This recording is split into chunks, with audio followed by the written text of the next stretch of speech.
Hi అండి, అందరికీ నమస్తే. Welcome to Maithili veg recipes. ఈరోజు వీడియోలో సంక్రాంతి స్పెషల్గా ఆంధ్ర సైడ్ చేసుకునే 6 రకాల పిండి వంటలనైతే నేను మీకు చూపించబోతున్నాను. దీంట్లో బూందీ అచ్చు, పప్పు చెక్కలు, పాకుండలు, అరిసెలు ఇంకా 2 రకాల జంతికలనైతే నేను మీకు చూపిస్తున్నాను.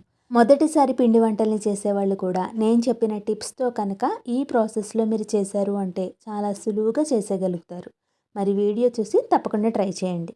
ఫస్ట్ మనం బియ్యం పిండితోటి జంతికల్ని ఎలా చేసుకోవాలో చూసేద్దాము. దీనికోసం వాటర్ని ముందుగా కొంచెం వేడి చేసుకుని పెట్టుకోవాలి. తర్వాత ఒక ప్లేట్ కానీ బౌల్ కానీ తీసుకుని దాంట్లోకి 1 గ్లాస్ వరిపిండితోటి నేను ఇక్కడ జంతికల్ని ప్రిపేర్ చేస్తున్నాను. దాంట్లోకి 1 టీ స్పూన్ వాముని, 2 టీ స్పూన్ల వరకు నువ్వుల్ని, 1 టీ స్పూన్ కారం, రుచికి సరిపడా ఉప్పుని వేసుకుని 1 టేబుల్ స్పూన్ ఆయిల్ని వేసుకోవాలి. ఆయిల్ మొత్తం పిండికి బాగా పట్టేలాగా బాగా కలుపుకుని తర్వాత కొద్దిగా గోరువెచ్చటి వాటర్ని వేసుకుంటూ మెత్తటి పిండి ముద్దని రెడీ చేసుకోవాలి. ఇక్కడ నేను మీకు ఒక చిన్న టిప్ చెప్తాను.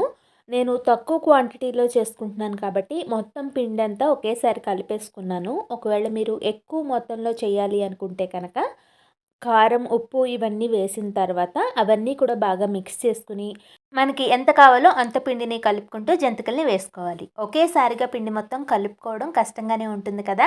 అలాగే పిండిని కలుపుకున్న తర్వాత దాన్ని ఆరిపోకుండా చూసుకుంటూ ఉండాలి. దీనికంటే మనకి ఎంత కావాలో అంతే కలుపుకుంటూ జంతికల్ని వేసుకుంటే నూనె పీల్చకుండా క్రిస్పీగా జంతికలు చాలా బాగా వస్తాయి. ఇలా పిండి మొత్తం బాగా కలుపుకున్న తర్వాత నేను ఇక్కడ సన్న జంతికల్ని వేద్దాం అనుకుంటున్నాను కాబట్టి ఆ రేకును తీసుకున్నాను.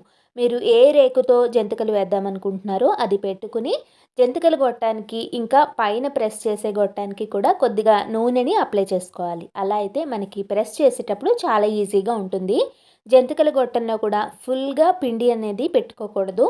కొంచెం గ్యాప్ ఉండేలా పిండిని పెట్టుకుని ప్లేట్ మీద కానీ గరిటె మీద కానీ మనకి ఏ సైజులో జంతికలు కావాలో ఆ సైజులో జంతికల్ని చుట్టుకుని వేడిగా ఉండే ఆయిల్లో వేసుకుని మీడియం ఫ్లేమ్ మీద వేయించుకోవాలి. ఆయిల్ మనకి వేడెక్కింది లేది అన్నది ఒకసారి చెక్ చేసుకోవాలి. అంటే కొద్దిగా పిండిని వేస్తే అది వెంటనే ఇలా పైకి తేలితే కనుక ఆయిల్ కరెక్ట్గా వేడెక్కినట్టు. ఇప్పుడు మనం చుట్టుకున్న జంతికల్ని వేసుకుని మీడియం ఫ్లేమ్ మీద 2 వైపులా కూడా గోల్డెన్ కలర్ వచ్చేంత వరకు వేయించుకోవాలి. ఆయిల్లో వేసిన తర్వాత ఇలా నురుగు అనేది ఎక్కువగా ఉంది కదా, ఇవి ఫ్రై అయ్యాయి అని మనకు ఎలా తెలుస్తుంది అంటే తీసే టైంకి ఆయిల్ అంతా కూడా నురుగు లేకుండా ఇలా ప్లెయిన్గా ఉంటుంది. మనం ఇక్కడ వరిపిండితో జంతికల్ని వేసుకుంటున్నాం కాబట్టి ఇవి ఫ్రై చేసుకునేటప్పుడు ఎక్కువ కలర్గా మనకి కనిపించవు. బయటికి తీసిన తర్వాత చల్లారాక కొంచెం కలర్ అనేది చేంజ్ అవుతుంది. మరీ ఎక్కువగా ఫ్రై చేసుకున్నా కూడా చేదుగా అనేది వచ్చేస్తాయి కాబట్టి జాగ్రత్తగా చెక్ చేసుకుంటూ జంతికల్ని వేయించుకోవాలి. చాలా సింపుల్గా చేసేసుకోవచ్చు కదా. శనగపిండిని కూడా వాడలేదు కాబట్టి చిన్నపిల్లలైనా గ్యాస్ట్రిక్ ప్రాబ్లం ఉండే వాళ్ళైనా కూడా ఎన్ని తిన్నా ఎటువంటి ప్రాబ్లం అనేది ఉండదు. నెక్స్ట్ మనం శనగపిండితోటి జంతికల్ని ఎలా చేసుకోవాలో చూసేద్దాము. ఈ కొలతలతో కనుక జంతికల్ని చేసుకున్నాము అంటే గుల్లగుల్లగా జంతికలు చాలా బాగుంటాయి. అచ్చం శనగపిండితో కాకుండా కొంచెం వరిపిండిని కూడా వేసుకుంటాం కాబట్టి క్రిస్పీగా కూడా చాలా బాగుంటాయి. బౌల్లోకి 1 గ్లాస్ వరకు శనగపిండిని తీసుకోవాలి. నేను ఇక్కడ ఆల్రెడీ శనగపిండిని జల్లించుకుని తీసుకున్నాను. ఒకవేళ మీరు జల్లించుకోకపోతే కనుక ఖచ్చితంగా జల్లించుకునే తీసుకోండి. తర్వాత 1 గ్లాస్ వరిపిండిని కూడా తీసుకోవాలి. దీంట్లోకి 1 టీ స్పూన్ వరకు వాము, 2 టీ స్పూన్ల నువ్వుల్ని, రుచికి సరిపడా ఉప్పుని వేసుకుని ఇవన్నీ కూడా బాగా కలుపుకున్నాక గోరువెచ్చటి వాటర్ని కొద్దిగా పోసుకుంటూ పిండి ముద్దని సాఫ్ట్ డౌ లాగా రెడీ చేసుకోవాలి.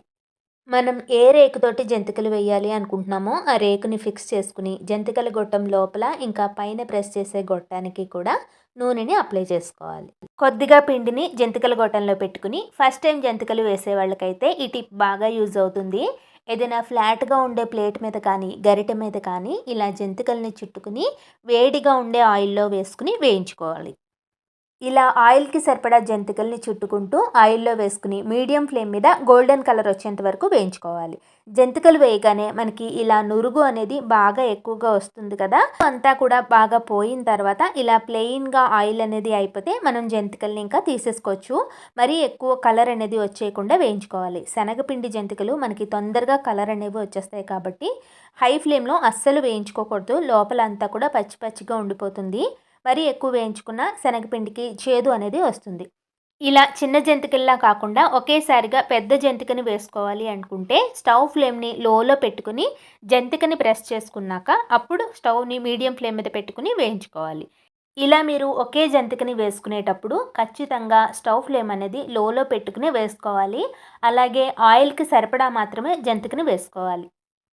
ఇలా జంతికల్ని చేసుకుని ఎయిర్ టైట్ కంటైనర్‌లో పెట్టుకున్నామంటే 1 మంత్ అయినా కూడా క్రిస్పీగా చాలా టేస్టీగా ఉంటాయి. టీ టైమ్ స్నాక్స్‌లా కూడా చాలా బావుంటాయి. సంక్రాంతి స్పెషల్‌గా ఆంధ్ర సైడ్ ఖచ్చితంగా చేసుకునే అరిసెల రెసిపీని ఈరోజు వీడియోలో నేను మీకు చూపించబోతున్నాను. అరిసెలంటే సాధారణంగా చాలామంది చేయడానికి భయపడుతూ ఉంటారు.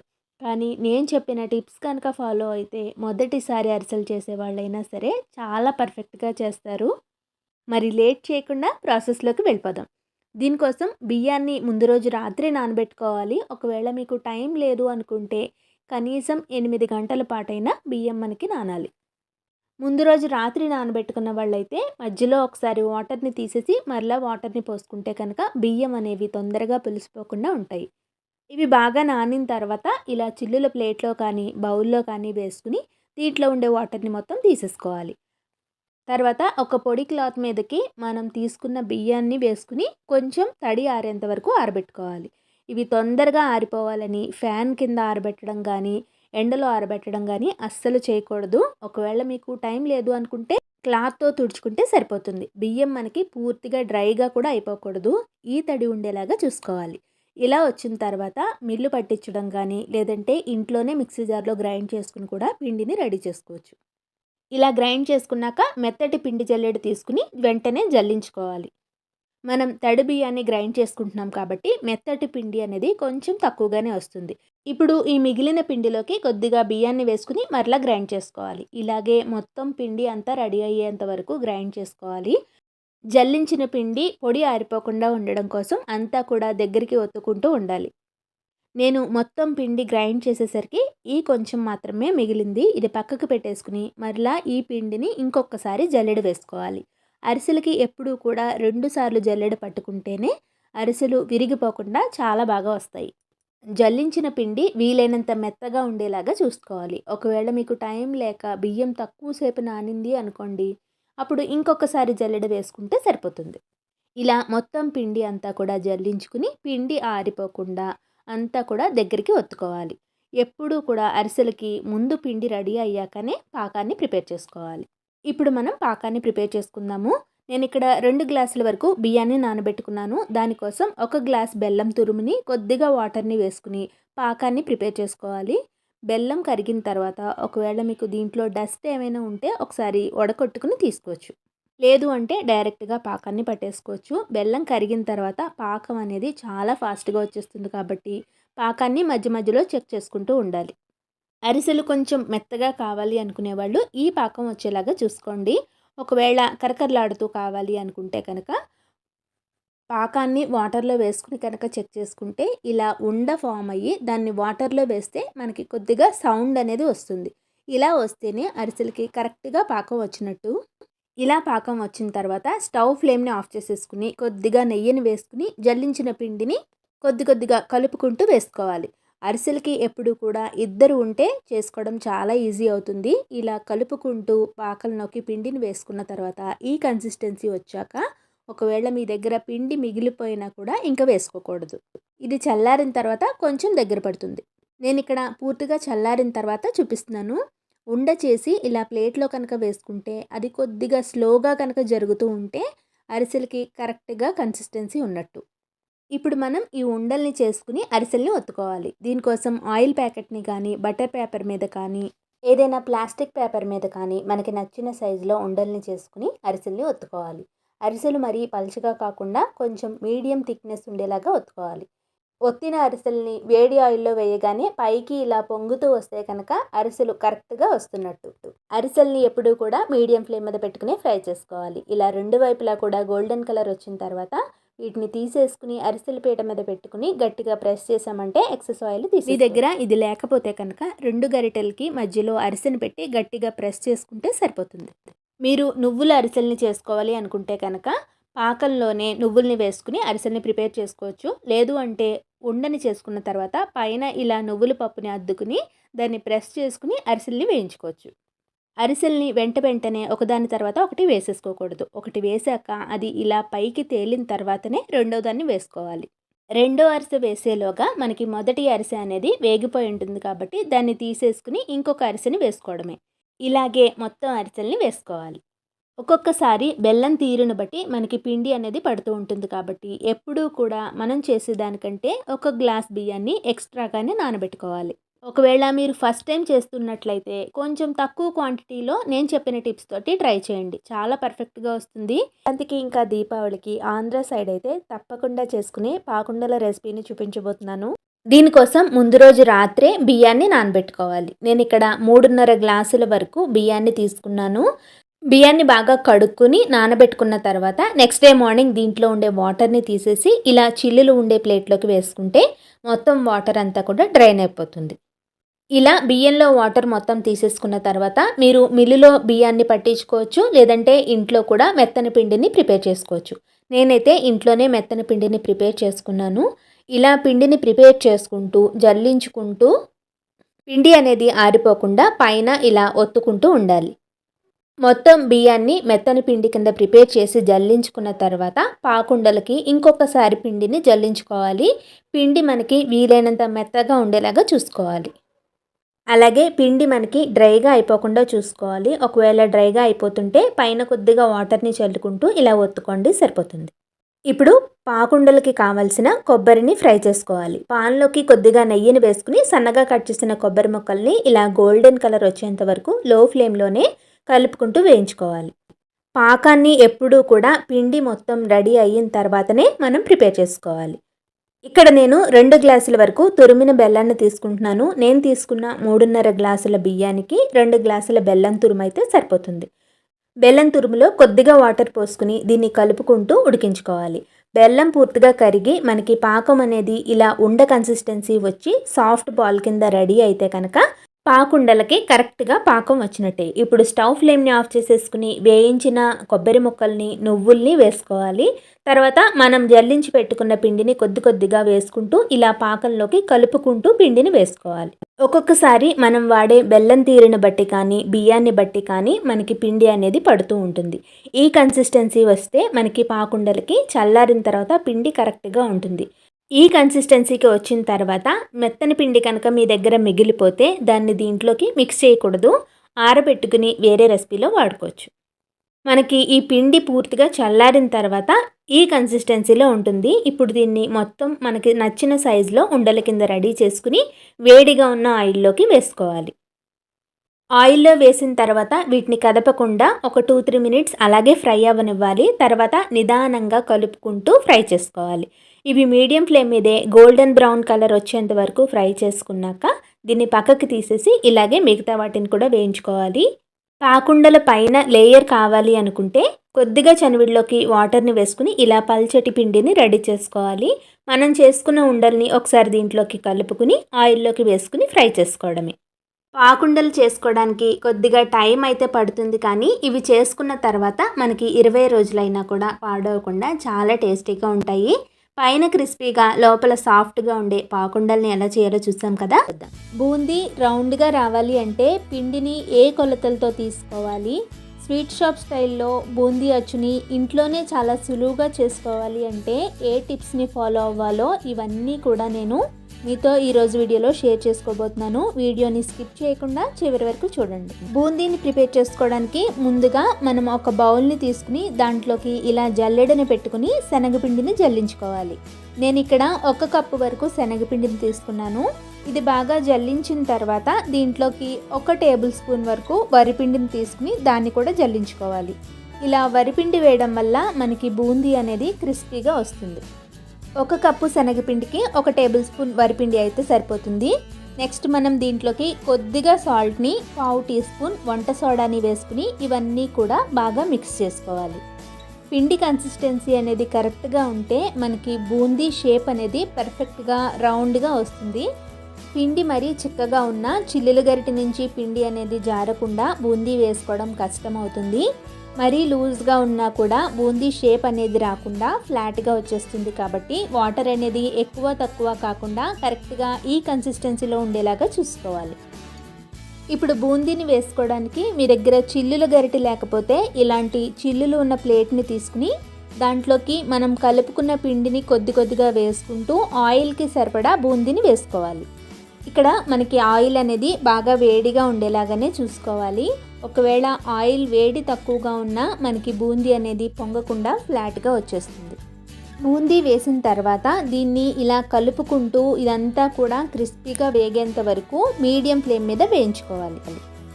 నెక్స్ట్ రౌండ్ మరలా బూందీ వేసుకునేటప్పుడు ఒకసారి చిల్లుల ప్లేట్ని కానీ బూందీ గరిటెని కానీ అడుగున క్లీన్ చేసుకుని ఆయిల్ వేడిని కూడా ఒకసారి చెక్ చేసుకుని నెక్స్ట్ రౌండ్ని వేసుకోవాలి. పిండిని వేయగానే ఇలా ప్లేట్ని తడుతూ ఉంటే మనకి బూందీ ఆయిల్లో చుట్టూ సెపరేట్ అయిపోతూ ఉంటుంది.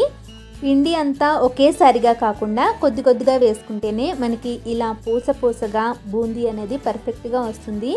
ఒకేసారి ఎక్కువగా వేసుకున్నా కూడా పూస అనేది ఒకదాని మీద ఒకటి పడి బూందీ అంతా కూడా మనకి ముద్దగా వచ్చేస్తుంది. కాబట్టి ఆయిల్కి సరిపడా మాత్రమే వేసుకోవాలి. నెక్స్ట్ మనం అచ్చుని పోసుకోవడానికి వీలుగా ఒక ప్లేట్కి నెయ్యిని రాసుకుని రెడీగా ఉంచుకోవాలి. తర్వాత ఒక పాన్లోకి 1 కప్పు శనగపిండికి 1 కప్పు తురుముకున్న బెల్లాన్ని తీసుకుని కొద్దిగా వాటర్ పోసుకుని బెల్లం పూర్తిగా కరగనివ్వాలి.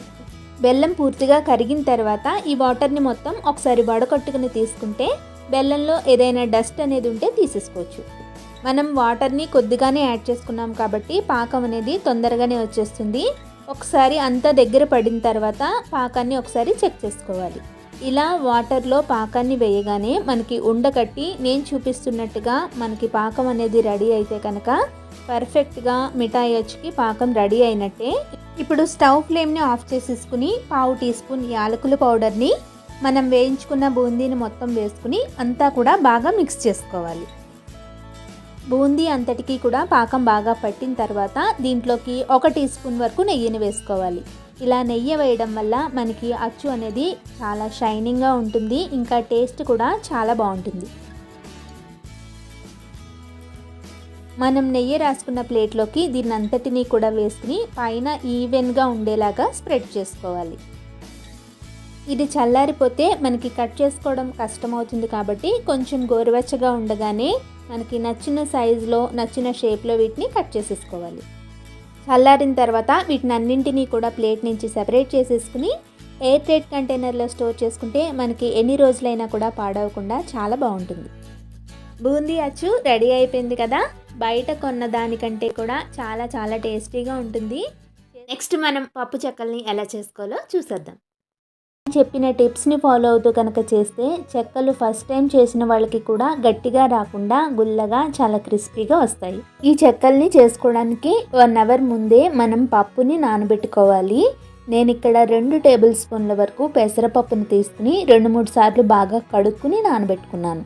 నెక్స్ట్ మనం ఒక మిక్సీ జార్ తీసుకుని దాంట్లోకి 1 ఇంచు అల్లాన్ని 4-5 పచ్చిమిర్చిని కొద్దిగా సాల్ట్ని వేసుకుని చెక్కల్లోకి కావలసిన కారాన్ని రెడీ చేసుకోవాలి. పిండిని కలుపుకోవడానికి వీలుగా ఒక పెద్ద ప్లేట్ని తీసుకోవాలి. తర్వాత నేను ఇక్కడ 2 గ్లాసుల వరకు పొడి బియ్య పిండిని తీసుకుంటున్నాను. ఇప్పుడు దీంట్లోకి సన్నగా కట్ చేసుకున్న కరివేపాకుని, సన్నగా కట్ చేసుకున్న కొత్తిమీరని కూడా వేసుకుని మనం నానబెట్టుకున్న పెసరపప్పులోంచి వాటర్ని మొత్తం తీసేసుకుని పెసరపప్పుని మాత్రమే వేసుకోవాలి.